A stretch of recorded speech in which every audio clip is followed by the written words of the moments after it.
This is Public Occurrences, both foreign and domestic. And now your host, Michael O'Fallon.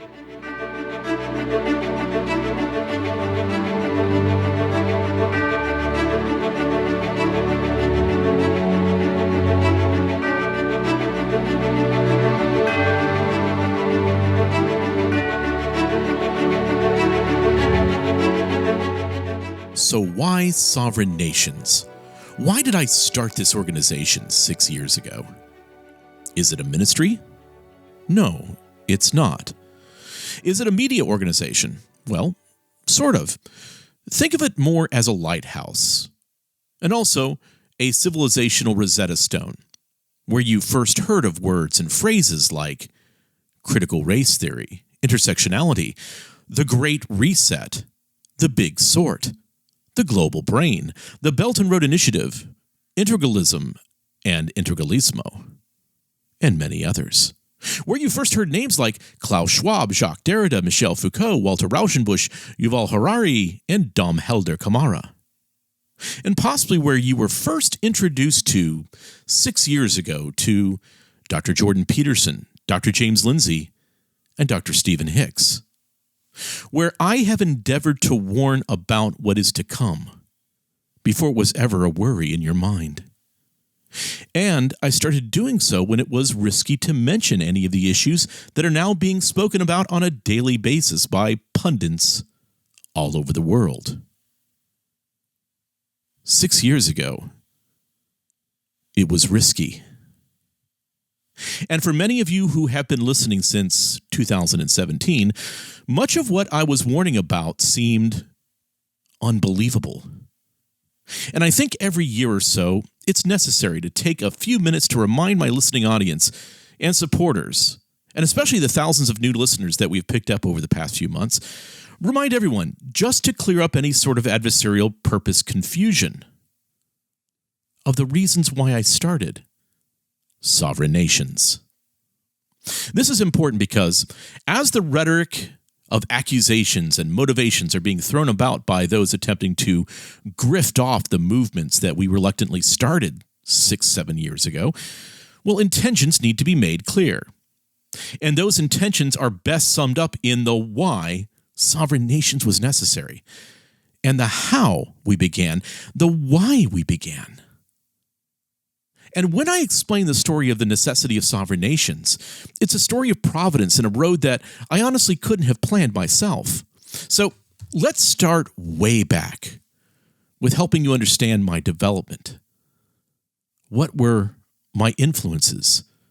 How I gained the knowledge through the years to end up where I am today. So let's start far before my involvement with the political realm, before my involvement with even evangelicalism. Let's start back when I was attending the University of Florida, and I was a Roman Catholic at the time. Now, as a Roman Catholic, I grew up attending Mass once and even twice or 3 times a week. My home was thoroughly Roman Catholic. And there were many debates, disagreements, and conversations nearly every night around the dinner table, especially when we had company over that was Roman Catholic, or with my Uncle Ray, who was a diocesan priest. And eventually my brother left the Catholic Church and started to pursue the pastorate in a charismatic church. This led to even more lively debate and discussion around the dinner table, with many times my family purposely provoking the arguments.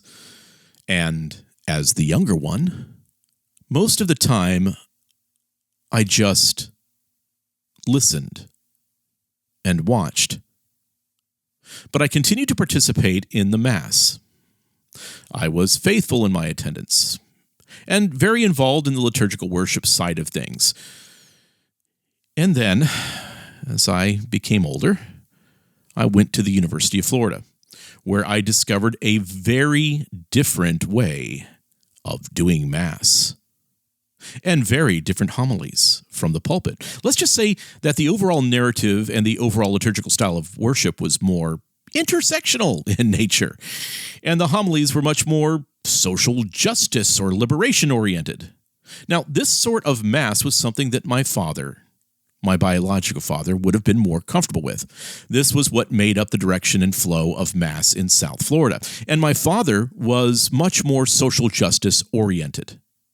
In fact, the first time that I saw the books Eros and Civilization and One-Dimensional Man by Herbert Marcuse, well, that was in my father's bookshelf. I'm not sure if he ever really dug into them that much, but that's where I first saw them.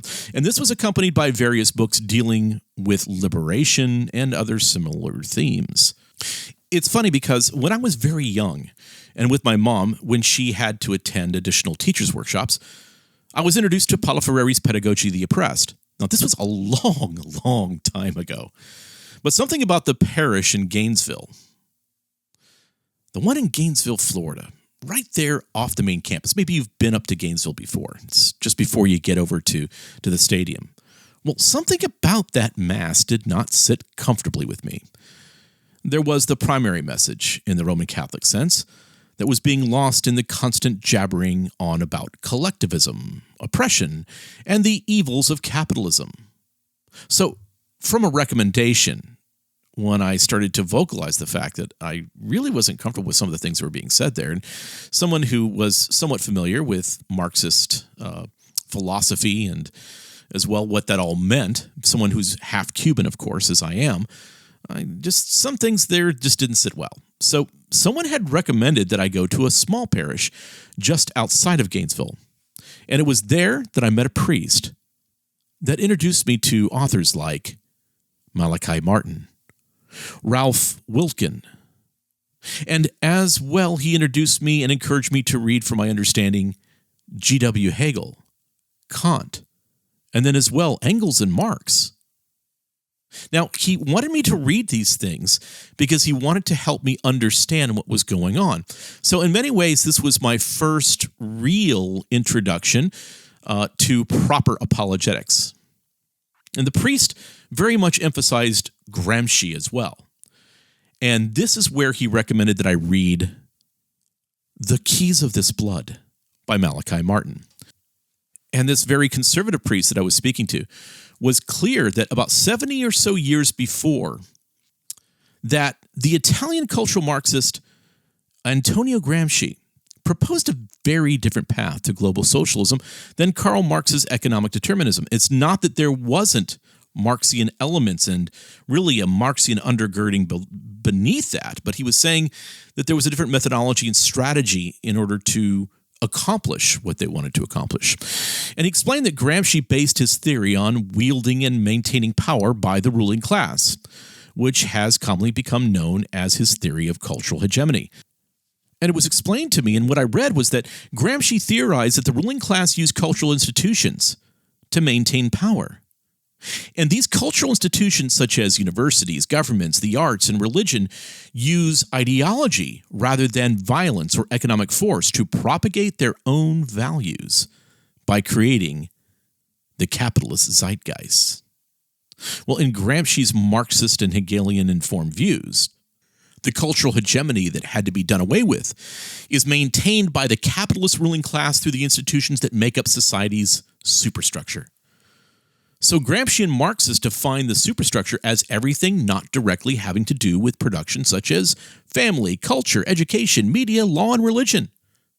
It was this conservative priest, many years ago, who first gave me a Xerox copy of some quotes from Gramsci.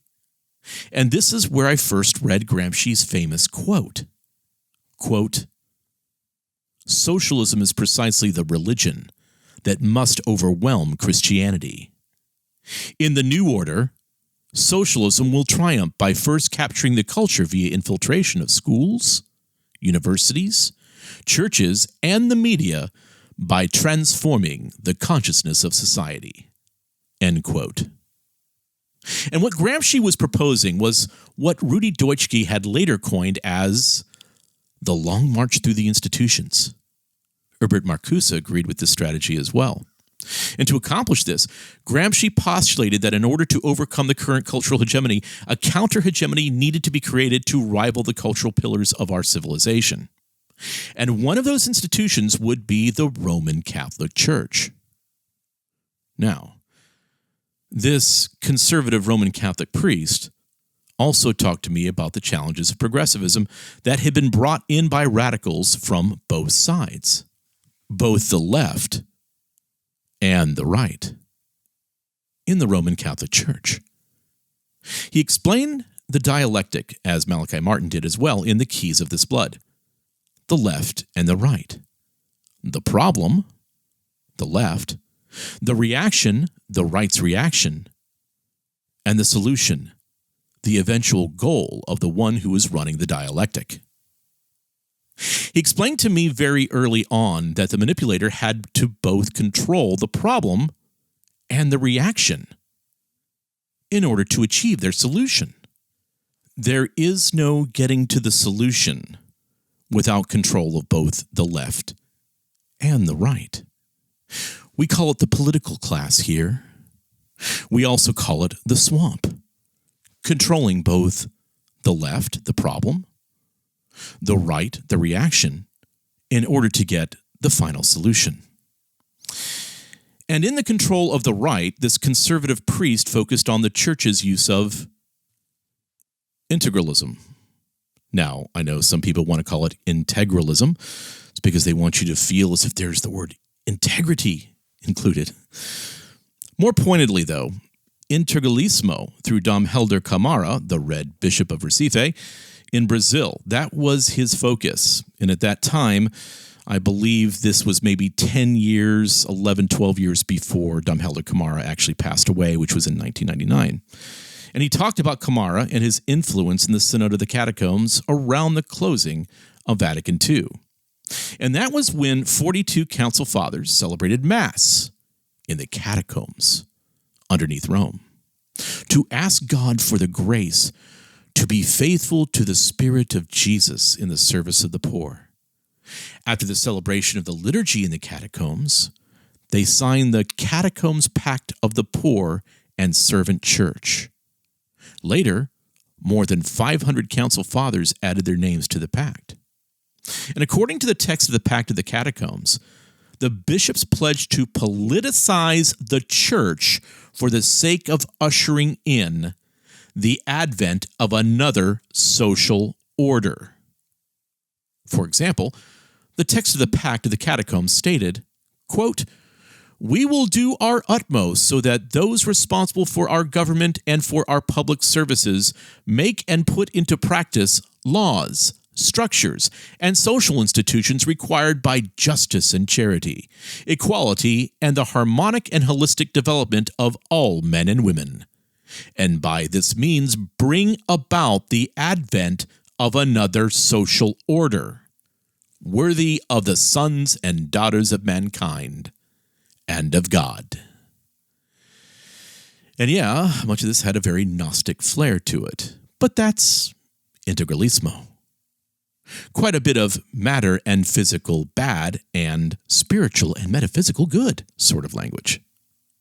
And what was clearly explained to me is that this pact, led in the spirit of Dom Helder Câmara, was an attempt at infusing the socialist totalitarian concepts of Câmara's integralismo, but with a bit more spicy liberation and Marxism thrown in. Because it was an attempt to convince the faithful that the capitalist systems, the systems of liberty and freedom, the systems of free and democratic people, well, those were evil systems. You needed top-down totalitarianism in order to fix what is wrong in the world. Now, a few years ago, Spectator magazine addressed what happened in the Pact of the Catacombs, and they stated this, quote, "It had the odor of communism," end quote. This is what Roman Catholic brother Uwe Heisterhoff explained to the reporter. It also had the odor, now ubiquitous at the Synod, of a UN-style Brave New World totalitarianism. For how else could such an order be created without international government bodies squelching freedom, end quote. Well, through integralismo. By erasing the freedom of conscience and liberties that men and women have, and compelling them collectively. That's how. The Spectator article continues, quote, It is no coincidence that the German bishops who are largely running and financing the synod, their relief agencies have spent millions of dollars on travel for Indian activists, observers, and propaganda, have over the years been the loudest proponents of the Pact of the Catacombs call to turn the church into a socialist arm of the United Nations. After the election of Pope Francis, German Cardinal Walter Kasper, among other figures, immediately drew attention to the pact. Kasper described the election of Francis as its vindication. The church, he gushed, had finally embraced a pope who embodied its socialist spirit. Quote, "It was forgotten," end quote. Kasper said to a reporter, David Gibson, quote, "But now Francis brings it back. His program is to a high degree what the Catacomb Pact was," end quote. That program from the start included the Pan-Amazon Synod, which is nothing more than a pretext to unite the church and the United Nations in a power grab against Brazil and other Latin American countries where the Amazonians reside. Rome, as I can attest from my visit to it, is crawling with United Nations officials, end quote. So a lot of this and the knowledge of what was happening with the Pact of the Catacombs, with Damhelder Camara, with this new thing that I really hadn't heard much of when I was a kid, Integralismo, this is something that I was introduced to back when I was 19, 20 years old. And so this priest just outside of Gainesville, Florida, more than 30 years ago, was trying to warn me that this was the spirit and this was the intention of what was happening, not just within the Roman Catholic Church, but around the world. And as this conservative priest was explaining to me, that was the same spirit that was as well at the parish that was next to the campus at the University of Florida. That the more radical campus parish was using generative themes in an attempt to connect the church's teachings to the multi-ethnic student body. But that the actual teaching of the church was getting lost in all of this talk of oppression and liberation. Well, that was the Rhine River flowing into the Tiber. Curiously enough, this Roman Catholic priest was the man that gave me the book, believe it or not, The Holiness of God by Dr. R.C. Sproul. That was my introduction to R.C. Sproul. Funny how God's providence works.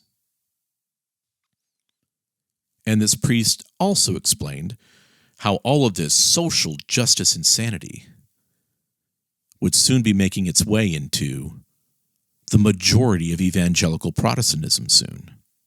He explained that it was already in the mainline institutions. And I had sort of already started to see that to some extent in the Methodist Church that we attended when we were on vacation during the summers in Elkton, Maryland.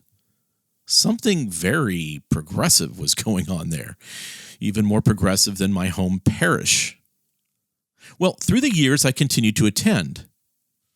But when I started to attend other Roman Catholic parishes, I began to start to see things a bit more clearly. And I did fall away from the church for a while, maybe for a year or two, before coming back. But I will admit that there was a bit of cynicism that accompanied my understanding of what was happening on the altar. Now, during the time I was working at professional tennis academies, and as well participating in both powerlifting and as well competitive bodybuilding for at least 3 years. And this gave me a lot of time to listen to things, and I especially liked listening to both philosophy and theology. Thankfully, just a few weeks after a bodybuilding contest, I met the woman who would eventually become my wife in a coffee shop just next to the gym. All 5% body fat of me and all. It was a good time to meet her. I was kind of at my best, I guess. And so I eventually attended Bible studies with her at her Baptist church in Clearwater, Florida. Specifically, Calvary Baptist Church in Clearwater, Florida. And through listening to Renewing Your Mind with Dr. R.C. Sproul, and then from driving to and from the tennis academy, and through reading apologetics on all sides of the issues, but ultimately through the conviction of the Word, through Bible studies in Galatians and Ephesians, I understood that I was a sinner in need of a Savior, and that there was nothing I could do to save myself. I was dead in my trespasses and sins, and that there was one perfect Savior who had taken my sins with him to the cross. And I received Christ by faith. Now, if you know me, it wasn't long before I was teaching Sunday school, which I think, by the way, pastors, I would suggest at least a year or so before unleashing even your most articulate proselytes on your congregation. But this was my passion, and I began to see something, especially when it was announced later that year that the Billy Graham Crusade was coming to Tampa Bay, and that we at Calvary Baptist Church were going to be the main church headquarters for the Billy Graham Crusade. I began to see things that I had seen happening in the Roman Catholic Church. All the social justice, progressivism, liberation theology nonsense, all the compromising. Well, all of a sudden I was beginning to see a lot of that same language being used in Presbyterian and Baptist circles. Like, word for word, the exact same thing. Action for action, the same sort of rhetoric in conferences. It's like I was living in 1988 all over again. So as a young whippersnapper at 29 or 30 years old, I decided to arrange a debate between some balding guy with no fashion sense named James White and a Roman Catholic apologist, Robert Sungenis, on the thesis of papal infallibility. Because I understood that this is where the heart of the issue would be. Is it the Scriptures that are authoritative, or is it a man who is authoritative over the Scriptures? The pastor of my church was supposed to moderate the debate, and even though I tried to prep him with how he would need to moderate a modified Lincoln-Douglas debate, I, by the way, have extensive debate experience from high school and college, well, he failed miserably. So this began the tradition of my moderating all the debates that I was arranging. And with every debate, I would also hold a conference, and the way that I would pay for all of this would be to as well hold a cruise with Dr. White or with others in the conference. And that is how the industry side of things for me got started in the travel and transportation industry. And my wife and I gave sacrificially for the sake of having debate after debate and conference after conference. I believe that James White was the man that God had appointed at the time to handle almost all the issues that were being brought to the church. And I really didn't see the rest of evangelicalism or Reformed evangelicalism taking on any of these issues without any kind of scholasticism, research, or clarity. And that is where many of you that are older would have become most familiar with me, let's say 15 years ago. I was the man moderating a good portion of Dr. White's debates from around 1999 to 2019. And yes, I was also the guy who was trying to subsidize almost all the costs for the debates and the conferences myself. And I believe that God has richly used those efforts. We had all sorts of debates through the years with Roman Catholics, Muslims, atheists, Jehovah's Witnesses, progressive Christians, open theists, and so on and so on. And the weird thing is this. Outside of John Shelby's bong, we all got along before, during, and after the debates. We made the debates happen. I moderated fairly and impartially. I think the opponents would say that that was the case. We had our conferences. And we moved the ball in regards to opening the right kind of disagreements and debates with those that we have disagreements with. Please note that. This new generation seems to have a problem with being able to do that with those that are not participating in their neo-Knight Templar-like crusades. But as long as I was doing these conferences and debates, and I was doing now multiple large cruises, tours, and conferences, and many other ministries and organizations who had attended some of our events and cruises stated to us that the products and services that we were providing were far superior to the other organizations that were supplying cruises, tours, and conferences. And they started doing business with us as well. And not just to toot my own horn, but yeah, okay, I will. The services that the Sovereign Alliance and Sovereign Cruises supplied, it's a far superior product to any other service provider that you can find. We really have no benchmark competitors. And so also, we started to get a tremendous amount of corporate and political business as well.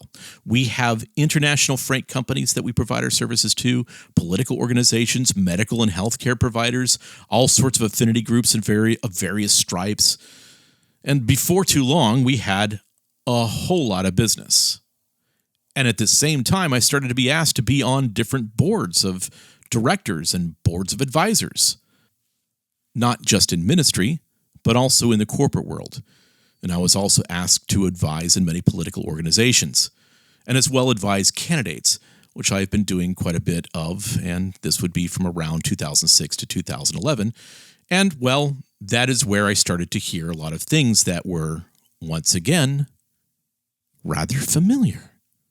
Statements and comments being made all around me, with certain big money donors and ministries, in corporate boardrooms and travel industry meetings, and in the think tanks and boardrooms of political organizations that I was interacting with during this time.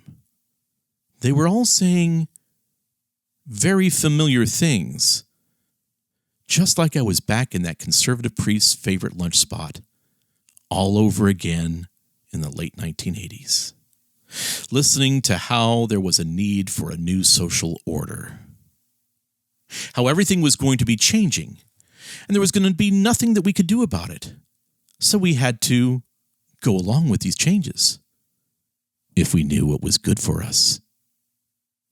And as I have said many times in the past, I heard this from travel and transportation CEOs, from major hotel brand CEOs. I heard this from Chinese connected billionaires like Ronnie Chan and many others. And I heard this from men who had powerful positions in Christian ministry. But they gave the same message wrapped up in gospel-y Christianese that had to wrap some sort of false evangelization model in the script. Somehow shove it in there with all your globalism, from people like Ed Stetzer. And again, I heard what Ed Stetzer said to us at Jack's Place at the Rosen Hotel just weeks after hearing the same thing from a Chinese billionaire oligarch who was part of the World Economic Forum, Council on Foreign Relations, and the president of the Asia Society. Kind of weird, isn't it? That I'm hearing this from everybody. And that they were all saying the exact same thing. That's odd, don't you think? And we were now all being asked to play a role to help make this entire thing happen. And you didn't want to step out of line. You had to be with the program. And in 2 occasions, I sat through seminars on the application and process of reflexivity. I was given The Alchemy of Finance by George Soros, the book. And at cocktail parties and social get-togethers where people would casually throw around phrases like, "Until we control the minds of men, we will not have peace."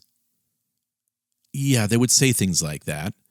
And you'd meet all sorts of interesting people at these places, like Richard Florida, Sergei Popovich.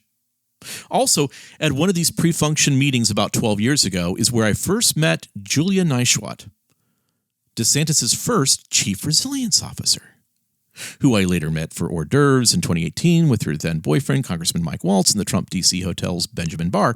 And of course, she didn't recognize me, but I went ahead and spilled a whole bunch of only insiders would know this kind of stuff information that literally made both of their faces freeze for about 10 minutes. It was hilarious. Well, anyway, it was in meetings years ago where I was hearing about the need to transition into a circular economy, how we needed to embrace stakeholder capitalism, which, when you first hear the term stakeholder capitalism, alarm bells and red flags wouldn't normally go off. But the red flag should go up because we're talking about a departure from free market capitalism and shareholder capitalism. Now, when I started asking questions about stakeholder capitalism way back then, I was given a few stupid answers and was told that it was all very, very complicated. And so I said, well, try me.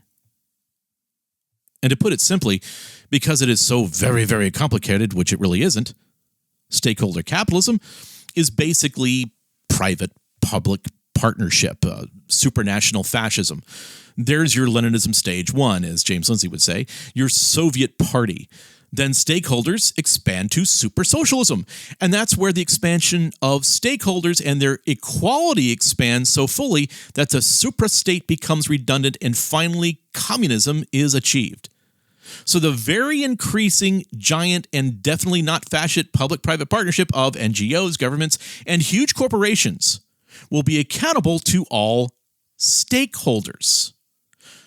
Somehow, they deem best. So, in other words, it's the stakeholders that they say are the ones that actually deserve to have this accountability. And the model starts with, isn't this interesting? Because I first heard this term in terms of economics. The model starts with intersectional equity, which is where the ESG and DEI comes into play.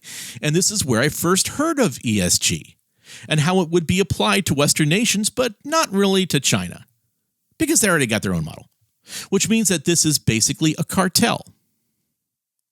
And every corporation and every financial institution is being forced to play in the stakeholder game as globalists who are having closed-door meetings, are deciding your future and the future of your descendants.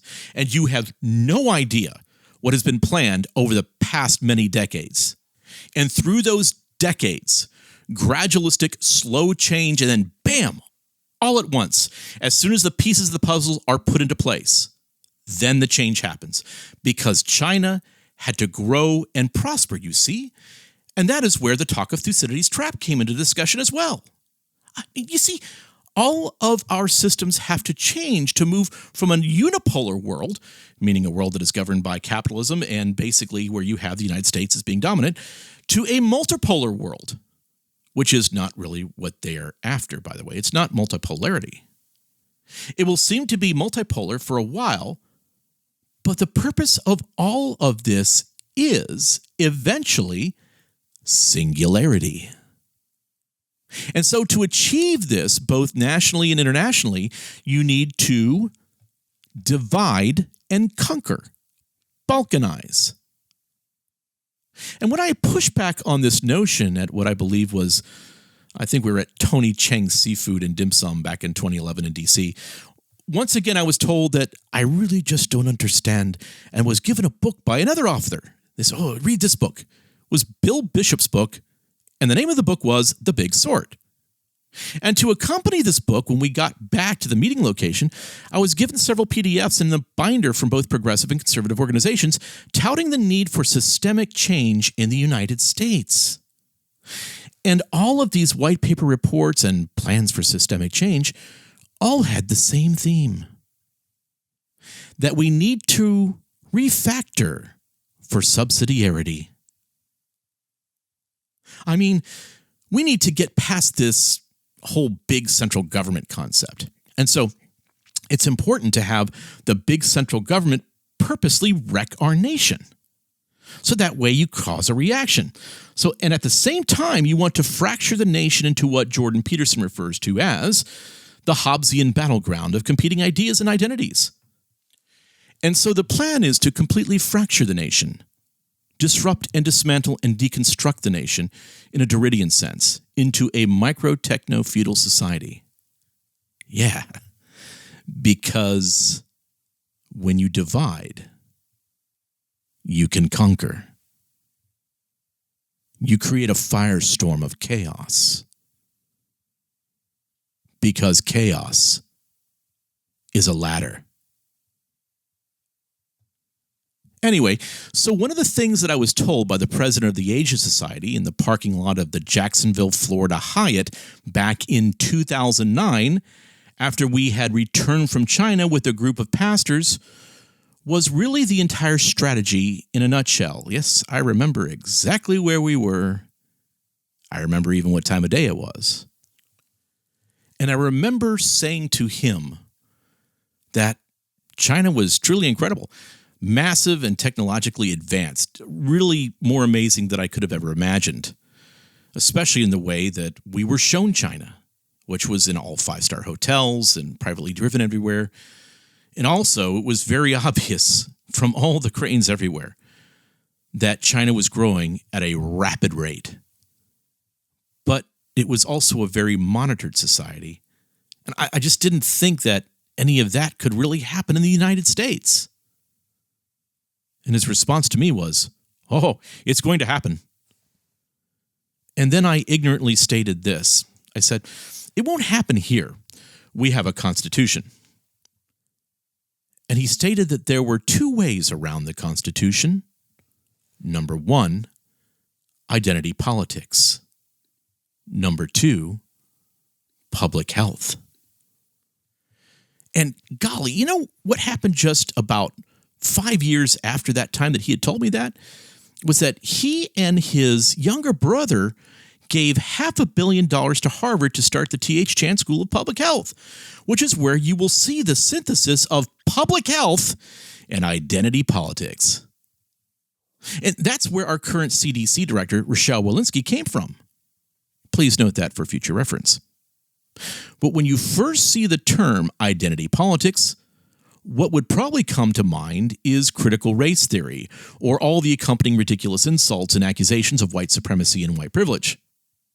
What you don't take into account is that in a coordinated effort to disrupt a nation, the strategizing party must control the entirety of the process. Let's go through this again. All stages of problem, reaction, which then leads you to the solution. So you first introduce the problem, all forms of radical Marxist identity politics, from critical race theory to intersectionality to radical feminism to queer theory. You get these radical Marxist identity groups to start talking about their own national identity. You have them create their own flags and even have their own anthems. You add all of these into a large pot, turn up the heat to a boil, and then stir the pot. Next, after about 5 to 10 years, you add the reaction or the neo-reaction ingredients to the stew. The reactionary groups pushing back against the race Marxism, the radical feminism, and the queer theory, you really get them fired up. And you as well create a catch-all pit for the reaction, for their violent sometimes reaction, for their passionate reaction. Sometimes a reaction that's saying, well, we need to split away and create a national divorce. Or we need to create our own techno-feudal societies. And you create this catch-all pit and you label it Christian nationalism. And you add them into the pot as well. Then you turn up the heat on the stove a bit more and stir the pot. Because your end solution in the problem-reaction-solution game is a new social contract out of the violence, chaos, and burning ashes of what was America. And complete control after everyone tears one another to pieces. And ladies and gentlemen, I have been warning about this for a long, long time. And it's amazing to me to see men that I have been warning personally that this would be the way that this would go, to see some of them jumping into this now. But in the new social contract, you see, we need new ideologies to be introduced to create new, more equitable, fairer narratives by using critical race theory and intersectional approaches to financing. How we had to reach a net zero carbon neutral world and eliminate waste and excess for physicalness and transition into the digital green economy. And as well, how objective truth needed to be replaced by truth that works. How we needed a nonviolent Great Reset that would basically take the place of what would happen in the destruction of a world war, that would allow us to usher in the fourth industrial revolution.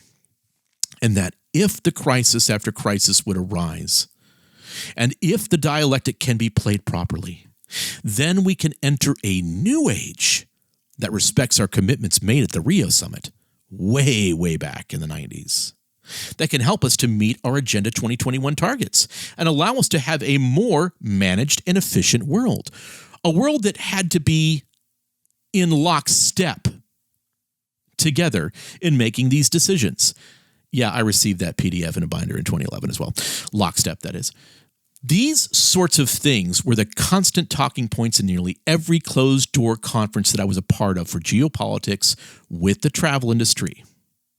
And as well, it happened in our meetings that we were running for other organizations that were geopolitical in nature, where you had all sorts of folks in there, folks that were either past with the State Department, current with the State Department, former ambassadors, people that were involved with the World Economic Forum and all sorts of other NGOs.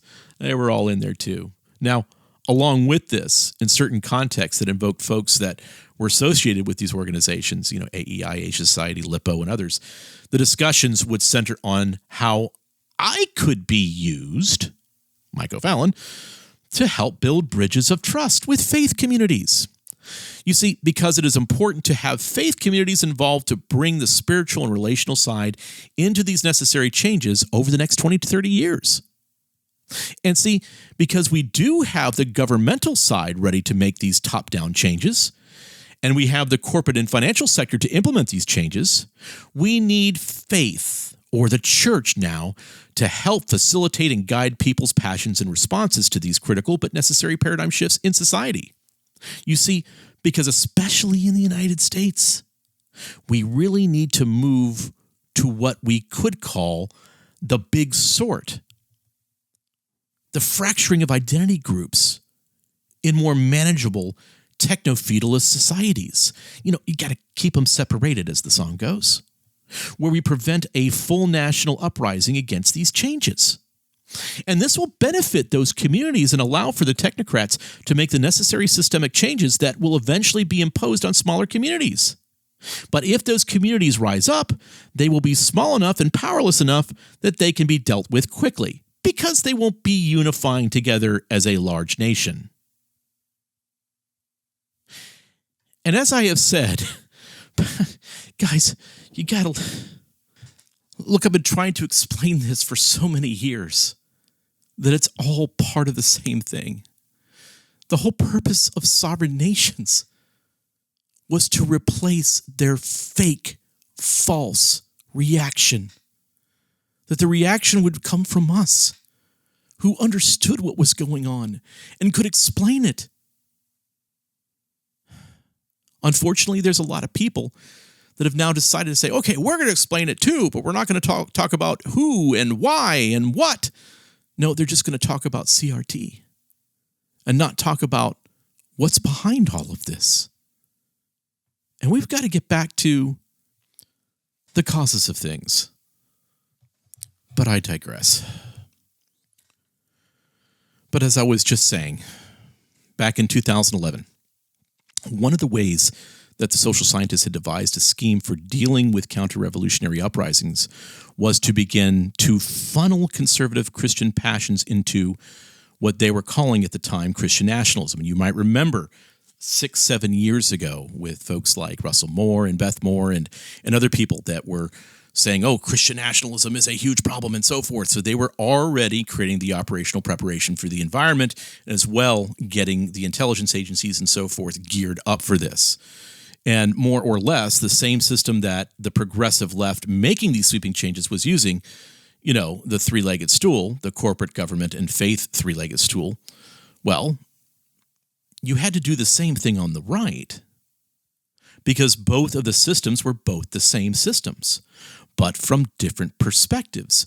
But if you can have the left advocating for an integralismo type of system, and you can have the right actually advocating for the same thing, then you play both ends against the middle.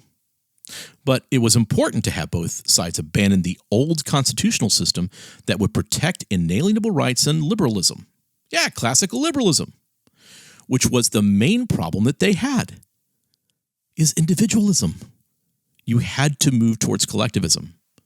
And this system, as I have mentioned many times in years past in my podcast, my live presentations, is called integralism. And we're going to get more into that in the next few weeks. Because you can have integralism, again, on the left, and you can have integralism on the right. But both systems are in contradiction to constitutional principles. You can start with soft integralism, with neo-integralism, but eventually, once you reject your old system And as that new system becomes the norm, well, eventually you just have integralism. In other words, right? It's inch by inch, tiny step by tiny step. And before you know it, you're 2 miles down the road. But in the beginning, you want to play the Mott and Bailey with the soft, it's just Mott position being Christian nationalism. And the stronger, this is what it really is, Bailey position is integralism. So there are new systems that they want to impose on us, systems that are concerned about the common good, because that sounds so good. It sounds like social justice. Systems that have unbound executives that would allow these unbound executives to make the right decisions in critical situations instead of getting all tied up in Congress or parliaments. Yes, I did hear about this a long time ago.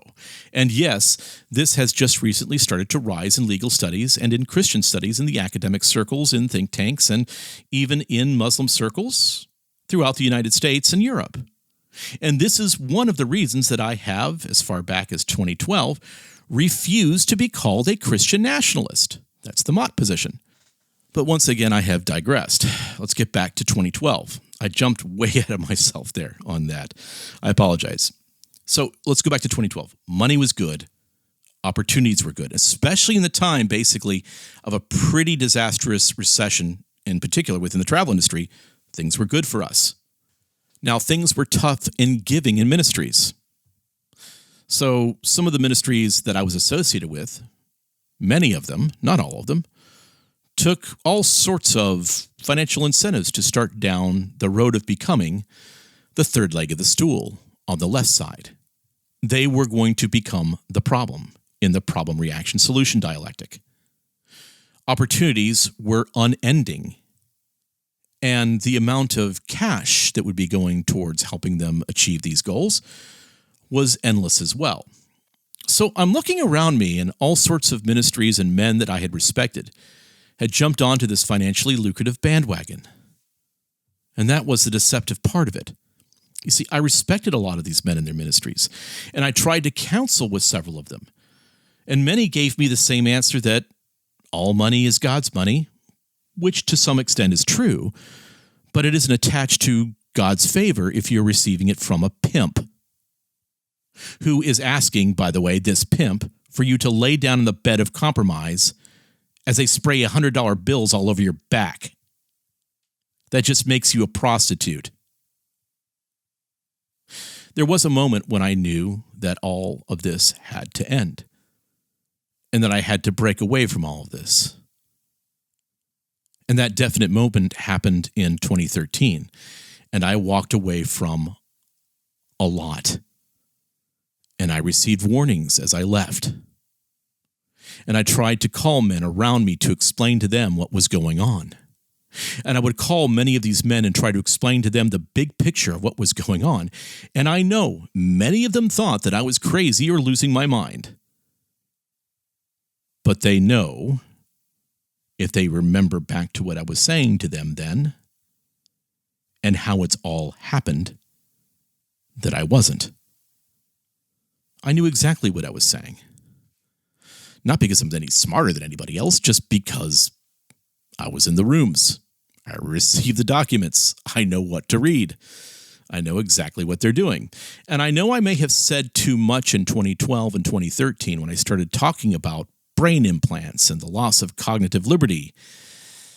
But yeah, I had heard that as well in one of the meetings that I was in at the Wilson Center. And I know it sounded crazy. And I guess if I were in their shoes, I would have said, well, I'll pray for you, Mike, and hung up the phone. But guys, before we go any further, and I know some of you are listening, I tried to warn all of you. I spoke and warned most of the men that I thought I could trust that were in ministry. Heck, you can ask, and I'll drop a name, Chocolate Knox. I started talking to him about all this stuff back in 2012 when I think I was getting ready to leave. I spoke to James White and Rich Pierce at Alpha Omega Ministries about this at length. Heck, I even tried to talk Al Mohler out of it years ago. But on the other end, I was talking to congressmen about it. I was talking to corporate CEOs about it all over the world. I spoke to Nigel Farage about it at length. I spoke to several MPs about it.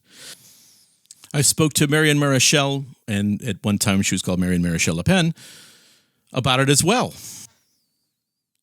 And I even tried to talk her out of integralism. A great meal, though, at the train station in Paris. Very good. I think it's a Michelin star, but it's fabulous. I tried to warn. And as I saw the warning signs of a no return coming, I begged men in corporate industry, in governmental leadership, in ministries and Christian ministries to stand up and fight this thing. But no one back then wanted to stand. I will give credit where credit is due. Brandon House, and many of you have many disagreements with him, could see something that was coming and was warning about it. Tom Littleton could see something coming and was warning about it.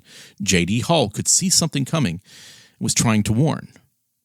But no one else, those that we think of as those are the men who are watchmen of the walls, at our seminaries and our big parachurch ministries, no one else would stand against what would be a dialectical, diabolical, Marxist invasion into the church, into our corporations, into our financial systems, into our governments.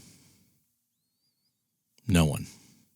No one in education, in the media, on both sides of the political aisle, and especially not, and this is where you would expect someone to stand, especially not in Christian ministries. I just wonder sometimes if many of the men who have gone into ministry are the ones that have had the softest spines.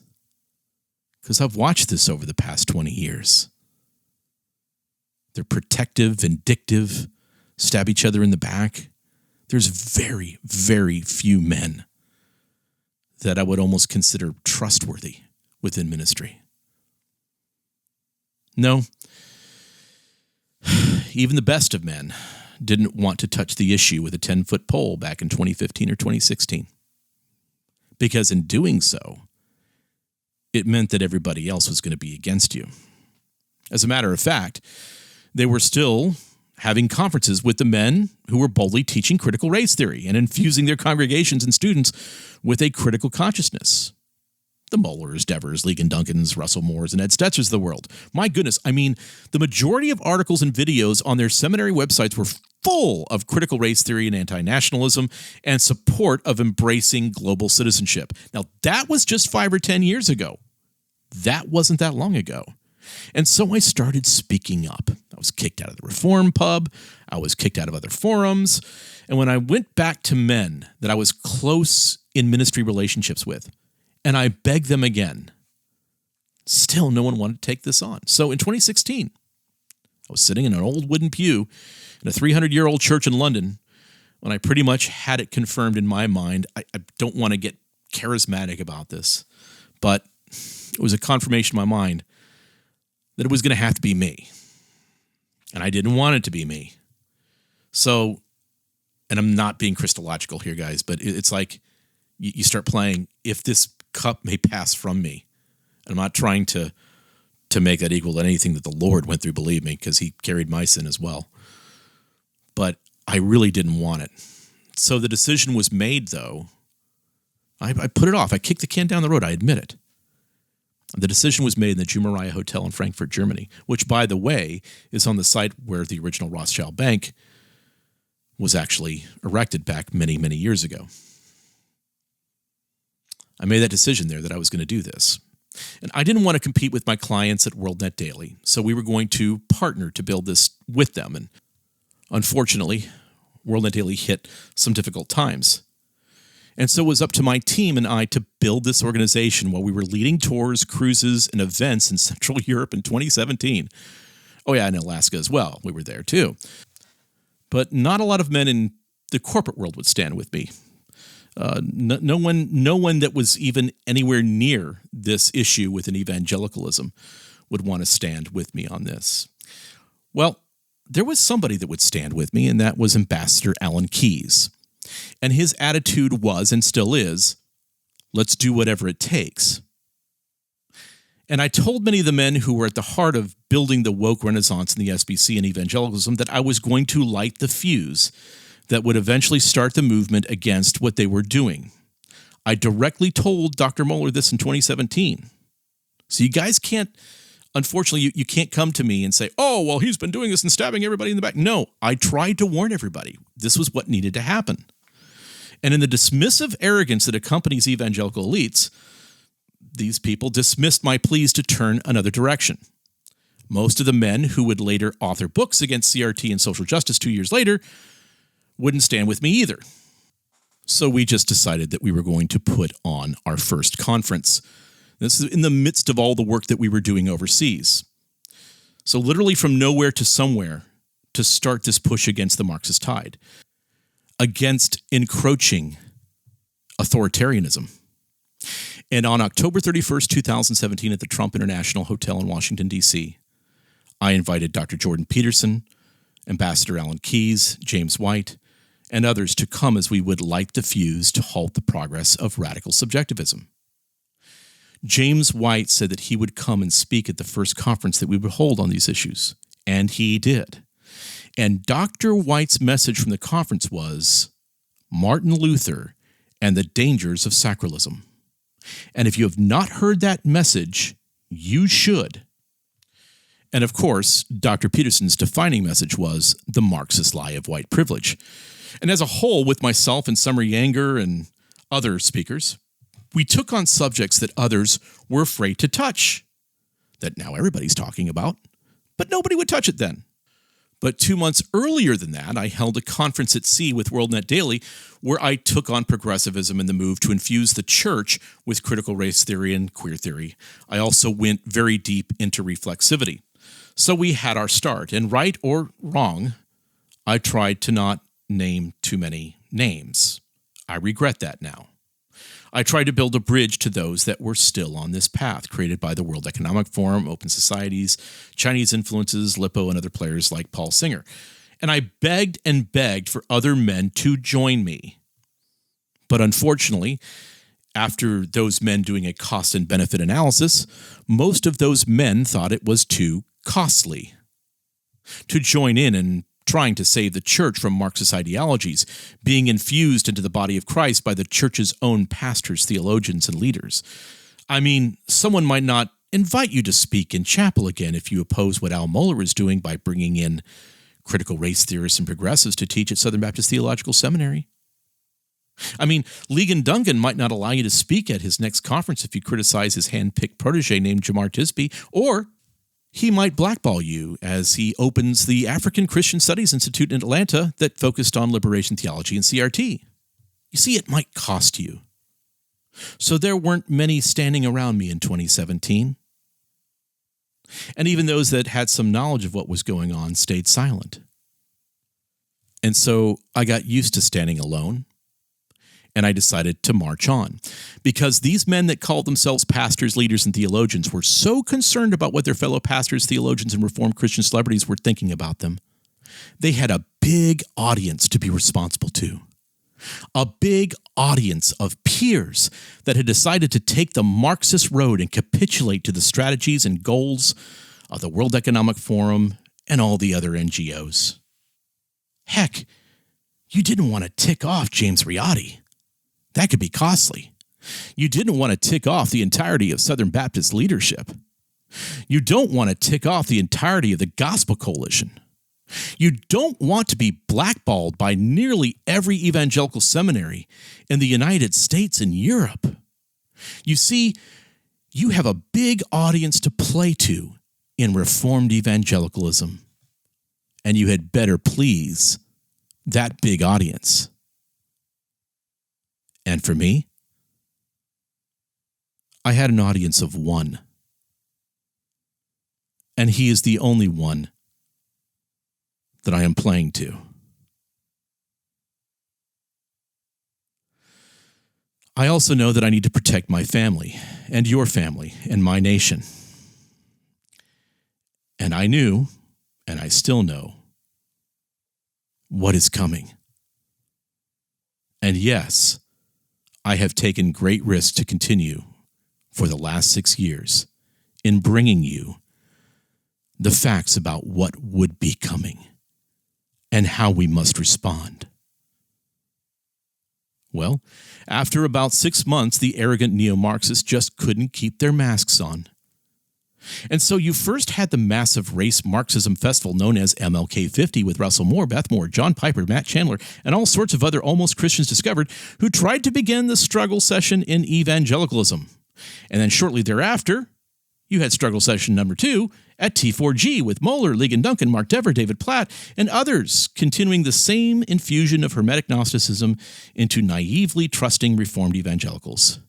By the way, I'm not exaggerating. Not one bit. And it was during that time that I called some men that I thought I could trust in Reformed evangelicalism and received some rebukes for jumping ahead. But I did call one man that I had been speaking to and basically said, we have to do this. We have to provide clarity and provide an answer. And that man equally shared the same concern. And that is where the statement on social justice and the gospel began. It was supposed to originally be in Atlanta, by the way. But briefly, I will say that the statement was not as strong as Josh Baisarai and many others would have liked the statement to be. There were eventually too many hands in the pot. It should have sharper teeth. There were also men in Dallas that had no intention in signing the document. But it was eventually released after some delay. And it did start a conversation. But here's where my first mistake was. I trusted that the Reformed and evangelical men would do what was necessary to cleanse the church of the charlatan elite evangelical leader class and kick them out of their positions. But no, that's not how politics work in Big Eva. No, so many men still desire to be liked and be celebrated than to demand truth and holiness. Because there are times when action must be taken, and the only action that many of these men would eventually take is action that would bring applause and accolades to themselves for being courageous, when they should be doing whatever is necessary to remove the cancer from the church. And that is what has made them susceptible to manipulation from the next threat that I warned them about that would be coming. Because I warned everyone that the threat would be part of the dialectic, the problem-reaction-solution game. And for the grand puppet masters behind all of this mess to achieve their solution, they had to manipulate. The problem being the radicalization and Marxification of all society. Then they had to manipulate the reaction, the radical, angry call to aggressive crusader-like responses to the problem, once again, planned long ago in the proposal to fracture society and for the refactoring of subsidiarity to eventually get their solution, the remolding of the world into the next singularity-minded social contract after the previous way of life has been burnt to the ground. A resurrection of sorts, you could say, a resurrection into the technocratic, algorithmic, autocratic integralist age, an age of authoritarianism, but very much with religious authority. That's always been part of the plan. I've been warning about this for years. And the trap of the pre-prepared reaction was the creation of a rabid neo-reaction centered around the MOT term, the very friendly term, the very acceptable, embraceable term of Christian nationalism. And this is why when Jack Jenkins of the Religious News Service contacted me back in 2019, and this was, by the way, right after several of us met with Al Mohler and Danny Akin, and I guess Al figured out finally that I was kind of the organizer and information provider of the entire movement. So, although I did tell Al, I did tell you 2 years previously what I was going to do, you just didn't believe me.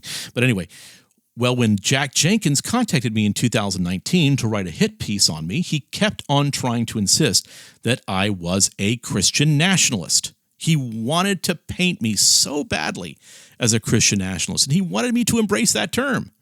And I kept on refusing. He even says that in the article. I mean, Jack Jenkins was being pretty insistent, and I was refusing because I knew exactly where all of this was going. I told him explicitly that I was not a Christian nationalist. Now, Jack and his article tried to, again, in so many weird ways, try to find a way to still fit me into that definition.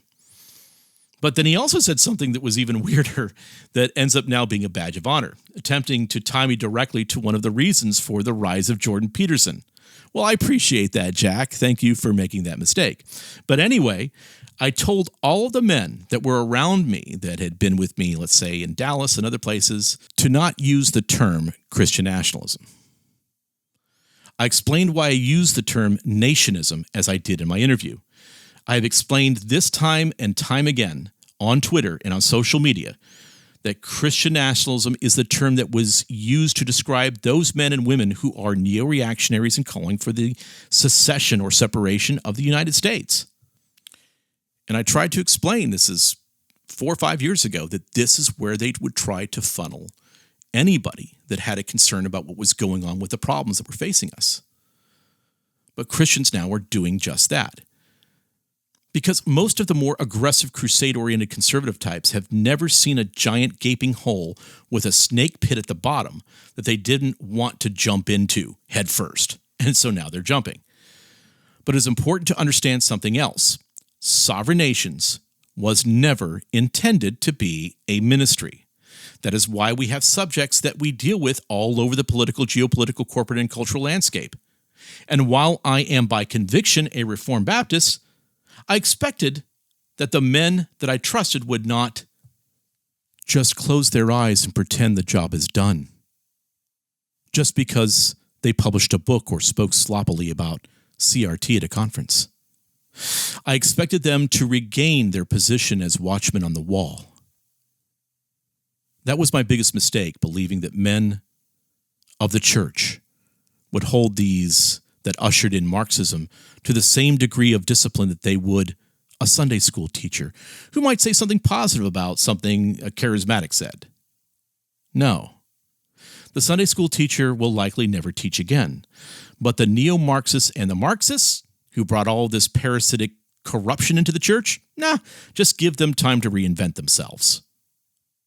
Because there are different weights and measures for Reformed evangelical leaders, especially if you are attempting to collect honorariums and want others to speak nicely about you. So all of the corrupt men who created this disaster in evangelicalism are still in leadership in evangelicalism. Nothing has changed. Maybe a few musical chairs have been exchanged, but there has not been one case of repentance or discipline because they are the political class, and they just can't wait for the opportunity for more power. And that opportunity might be on the way. Now, on the other hand, sovereign nations had to keep on moving. I had to keep on talking about all sorts of issues, such as singularity, alchemy and hermeticism, climate justice, critical race praxis, the function and purpose of the dialectic, Gnosticism, health equity, the disrupting and dismantling of our nation, the end of capitalism, the soft holodomor, simulacra and simulation, the transition into transhumanism, the Belt and Road Initiative, the 17 Sustainable Development Goals, and where all this ends, with man creating God to rule over man, as below, so above. That is the evil Hermetic trick.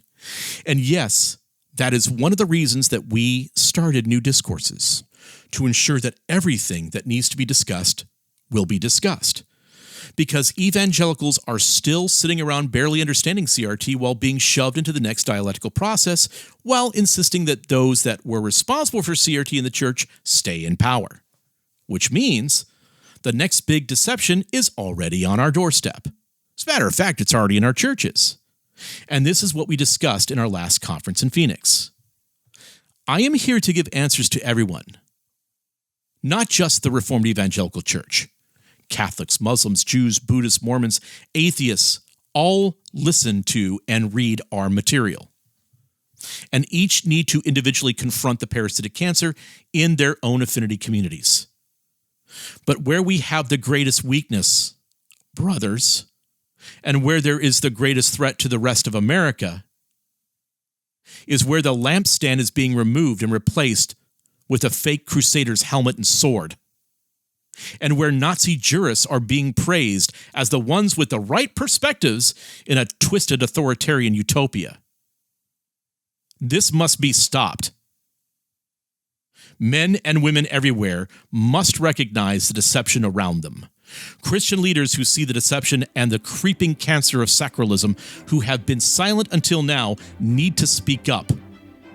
Because once again, you turn over the keys of the kingdom to these monarchists, there will be no getting those keys back. There can be no losing this, because we must win. I'm Michael O'Fallon, and this has been Public Occurrences, both foreign and domestic.